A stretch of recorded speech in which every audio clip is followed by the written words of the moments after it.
Also, we have worked very closely with the Walter Reed team to ensure that we are looking very closely at infection control prevention strategies and the right posture so that the President can safely return to his residence. And with that, I'm going to turn it over to Dr. Conley, who will answer any final questions. Thanks, Jason. I mentioned it Saturday, but I'd like to reiterate myself just how grateful the President and I are to the men and women of Walter Reed, our colleagues at Johns Hopkins, as well as the many federal, private institutions that we've received support from. And so long as everything continues on the track that we're experiencing right now, this time, as the President already tweeted out, is to get him home later today. With that, I'll take a couple questions. Discharged back to the White House when he was given steroids. You've said that he's still on those steroids. Those are medicines, as you know, that are usually given to COVID patients who are on ventilators or with low oxygen. So did you over-treat him? And if he's still on that medication, how is it safe for him to return to the White House? So we send patients home with medications all the time. In fact, yesterday afternoon, he probably met most of his discharge requirements safely from the hospital.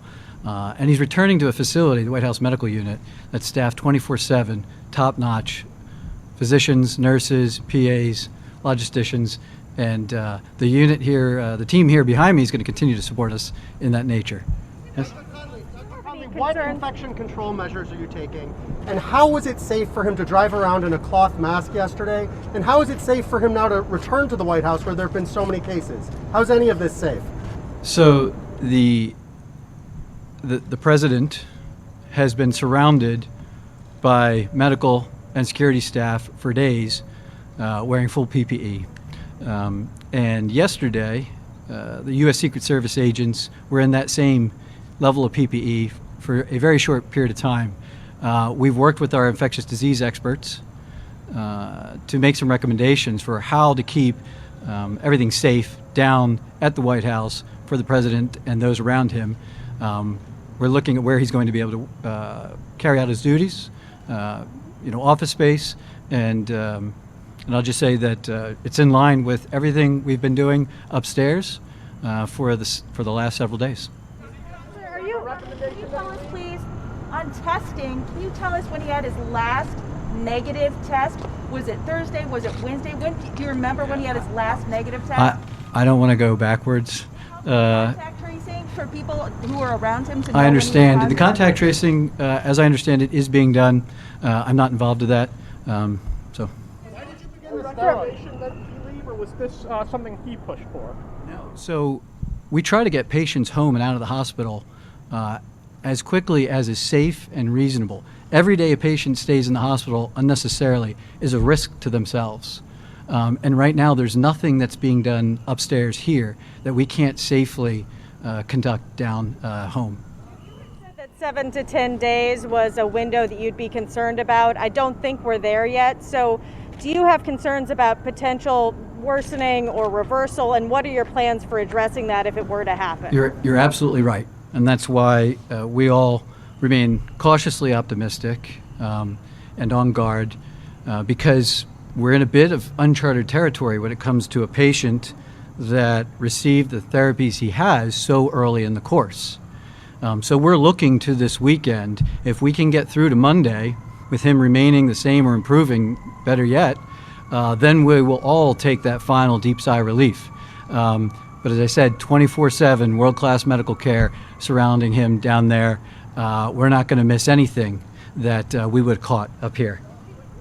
Physically going to be in the White House, and what does that look like? How do you keep him safely quarantined? I wish I could go into that more, but I just can't. Doctor, why did you begin dexamethasone treatment?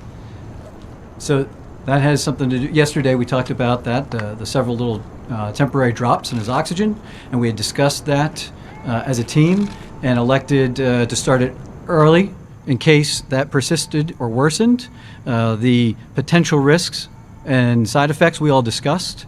We looked at the data and decided that we'd rather, push ahead on it than hold and risk, the opposite. And what about CT scans and chest X-rays? What have you seen? Resume his campaigning. As far as travel goes, we'll see. His mental status? Can you talk to about whether he has any neurological symptoms? Does he have any side effects from his medications? Any fogginess from the virus? No, I think you've seen the videos and now the tweets, and you'll see him shortly. He's back. Yeah. Pneumonia or any inflammation in his lungs at all? So we've done routine standard imaging. I'm just not at liberty to discuss. Doctor, So you're actively not telling us what those lung scans showed, just to be clear. So there are HIPAA rules and regulations that restrict me in sharing certain things for his safety and his own health and reasons.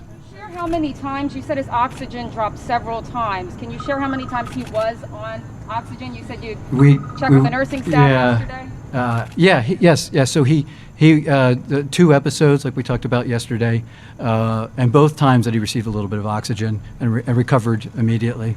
Was that oxygen required? No, it wasn't required. He wasn't short of breath. He wasn't looking ill. It was more of us trying to anticipate needs and see how he'd respond. And in both cases, it came right off. He didn't need it from very long at all. You were on board Air Force One for multiple trips. Are you at all concerned about your own exposure and exposure to the medical team? I am concerned, but as the CDC says, there are caveats for essential employees. That as long as you continue to test negative, you remain symptom-free, and you keep a mask on when you're out and about, which we do inside the hospital 24/7, then you can carry on your duties. Yeah. The president's an impatient man. Has he been itchy to get out of here? The president has been a phenomenal patient during his stay here, and he's been working hand in glove with us and the team. And today got to the point he's holding court with those of us around him, the whole team, going over all the specifics, the testing, what the future is, and we have been back and forth on what's safe and what's reasonable, and he has never once pushed us to do anything that was beyond safe and reasonable practice that we all first wanted. Medical team who recommended against the president leaving here and going back to the White House today? Or any White House staffers? No. The president said don't be afraid of COVID. Do you agree with that? Should we not be afraid? I'm not going to get into what the president says. His heart, liver, and kidney function was normal or improving. Improving, does that mean that there were effects, and is it all normal? Like, what's up with that? Yeah, it's all normal right now. I would say he appeared to be a little dehydrated Friday. He was able to just drink and recover from that, and yeah, everything looks great. Campaigning out in the country, what sort of things do you? Yeah, so the big first thing that we need to do is that there is no evidence of live virus still present that he could possibly transmit to others. And that's what the infectious disease experts and some of our partners, military civilian entities, doing some of these advanced diagnostics just to see as soon as we can identify that. Routinely, we talk about a 10-day window, CDC guidelines, but we're checking him more routinely than just waiting 10 days. There's a possibility it's earlier than that. There's a chance that it's a little bit later, but we will know as soon as possible. And then we will look at him clinically. How are you feeling? How are you doing? Why have you decided not to administer hydroxychloroquine to the president during his time here? I'm not going to go into all of our debates about specific medicines and therapies. There are dozens of therapies that we were made aware of, that we considered, that we discussed and debated and looked at, the existing literature on. And this is the regimen we chose. Hydroxychloroquine. Symptoms of COVID, is he having some of the muscle aches? Has he lost his sense of taste and smell? No, we were just talking about that, what symptoms he has left. And he's even the slight cough that he used to have, he doesn't really complain of at all. He hasn't ever complained of muscle aches. He's up and back to his old self predominantly. Next Monday, just to be clear, how long will he still be actively shedding the virus?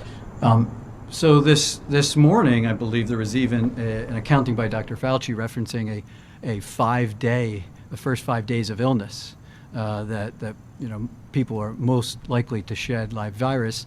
There's a reason there's the 10 days, is because most people by that time, after 7 days, most folks don't have culturable live virus. They put it to 10 just to give some extra space.